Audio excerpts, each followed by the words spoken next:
Assalamualaikum warahmatullahi wabarakatuh. Halo, berjumpa lagi dengan Bapak. Nah, sebelumnya ada yang masih ingat nama Bapak siapa? Ya, that's right. Nama Bapak Maulana. Nah, sekarang ini bagaimana kabar kalian? Sehat semua ya? Sehat semua ya? Alhamdulillah. Di masa pandemi ini, kita harus selalu sehat dan menjaga imun tubuh. Semoga kita selalu dalam keadaan sehat dan selalu dalam perlindungan Allah Subhanahu wa taala. Amin ya rabbal alamin. Sebelum memulai pembelajaran, ada baiknya kita berdoa terlebih dahulu agar ilmu yang yang berikan nanti bisa kalian terima dan ilmu itu berkah. Insyaallah. Kalian ikuti Bapak ya. Na'udzubillahi minasyaitonirrajim. Bismillahirrahmanirrahim. Allahumma aghnina bil ilmi wa zayyina bil hilmi wa akrimna bit taqwa wa jammilna bil afiyah. Ya Allah, kayakanlah aku dengan ilmu, hiasilah aku dengan lemah lembut, muliakanlah aku dengan ketakwaan, dan perindahkanlah aku dengan kesehatan. Amin amin ya rabbal alamin. Nah, pada video kali ini Bapak akan membahas tentang cara pemanfaatan air. Apakah kalian sudah pada siap? Harus siap dan harus semangat ya. Nah, sebelumnya kalian sudah belajar ya tentang siklus air. Ngomong-ngomong mengenai siklus air, di sini kalian pasti ada yang punya pertanyaan. Buat apa sih menghemat air? Padahal kan ada siklus air yang memungkinkan air itu gak bakal habis. Lalu kenapa kita harus menghemat air?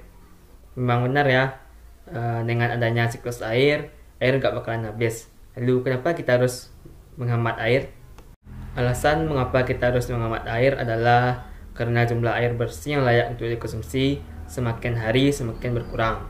Siklus air yang terjadi tidak menjamin air itu akan menjadi air bersih yang layak untuk dikonsumsi, untuk diminum, untuk dipakai, untuk kehidupan sehari-hari.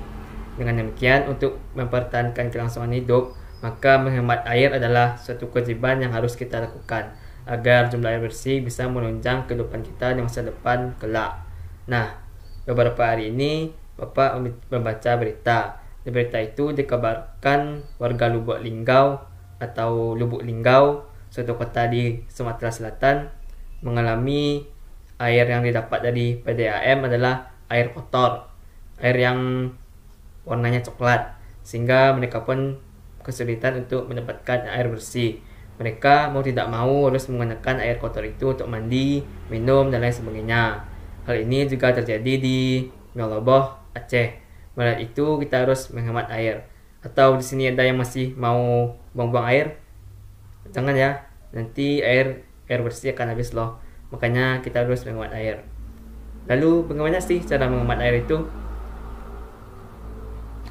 Berikut beberapa caranya. Simak dengan baik-baik ya. Yang pertama,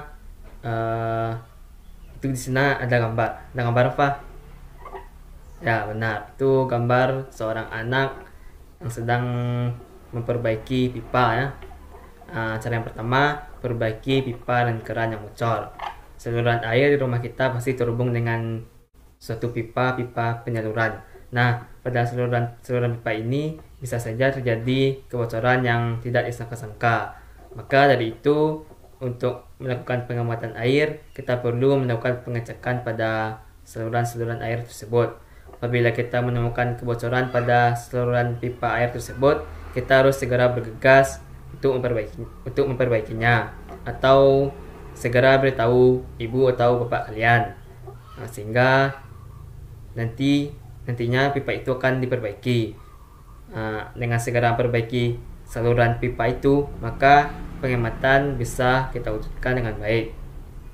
Cara yang kedua yaitu tutup keran air saat menggosok gigi dan saat tidak digunakan. Tutup keran air dan nyalakan kembali saat berkumur dan mencuci sikat gigi. Seperti yang dicontohkan pada gambar tersebut. Ada gambar siapa? Ya, seorang gadis yang sedang menggosok gigi. Lalu yang di tangan kirinya ada apa? Ya, ada cangkir. Jadi gadis kecil ini menggosok gigi dengan cangkir, sehingga air yang dia gunakan itu sedikit, sehingga bisa menghemat pemakaian air bersih. Begitu pula saat mencuci piring, saat menggosok piring, hendaklah kita menutup keran air agar hemat penggunaannya dan air tidak terbuang sia-sia. Yang ketiga, matikan shower saat memakai sabun dan sampo. Solusi terbaik untuk hemat air saat mandi adalah dengan menggunakan shower. Cara kerja alat ini yang mengeluarkan air seperti hujan membuat dengan mudah dapat membasahi seluruh badan, mulai dari atas hingga dari depan ke belakang. Dan juga jangan lupa matikan shower saat menggunakan sabun dan sampo agar air tidak keluar terus-menerus dan terbuang percuma. Nah, jika menggunakan bak untuk menampung air, pastikan untuk mematikan keran sebelum melebihi tepian bak. Seperti yang pada gambar, itu sebentar lagi harus kita matikan airnya.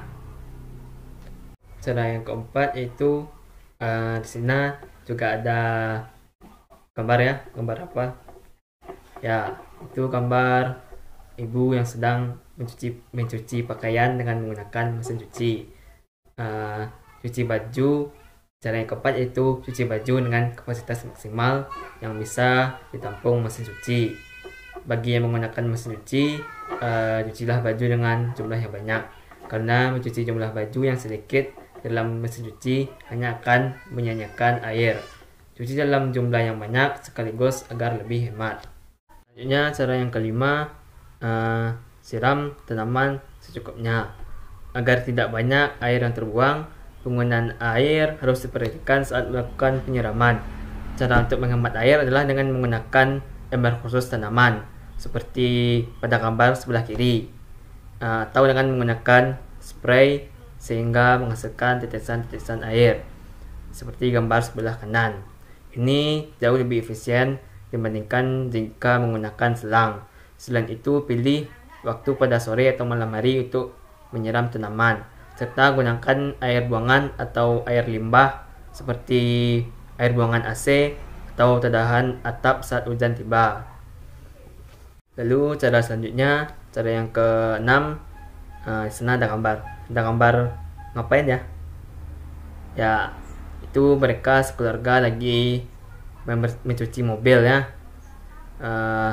Cara yang keenam, gunakan ember atau selang bertekanan saat mencuci mobil. Aktivitas mencuci kendaraan juga umumnya akan membuat air seringkali terbuang dengan jumlah yang banyak. Mencuci mobil dengan selang akan menghabiskan air yang sangat banyak.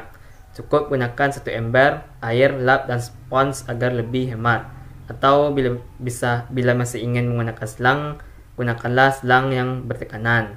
Dengan menggunakan mesin dan selang bertekanan, maka diyakini ini akan mampu menghemat penggunaan air. Selain menghemat air, dengan selang ini juga menghemat waktu. Itulah beberapa cara menghemat air dari Bapak. Semoga apa yang Bapak sampaikan tadi bisa bermanfaat bagi kalian dan bisa kalian amalkan di kehidupan sehari-hari. Kenapa? Karena ilmu bila amalin kasyajari bila thamar. Ilmu tanpa amal bagaikan pohon tidak berbuah. Pohon tidak berbuah itu bagaimana? Tidak ada gunanya ya. Makanya kalian amalkanlah ilmu yang Bapak berikan tadi. Sekian dari Bapak, terlebih terkurang Bapak mohon maaf, dan jika ada kesalahan kata Bapak juga mohon maaf. Sekian dari Bapak, minal aizin wal faizin. Assalamualaikum warahmatullahi wabarakatuh.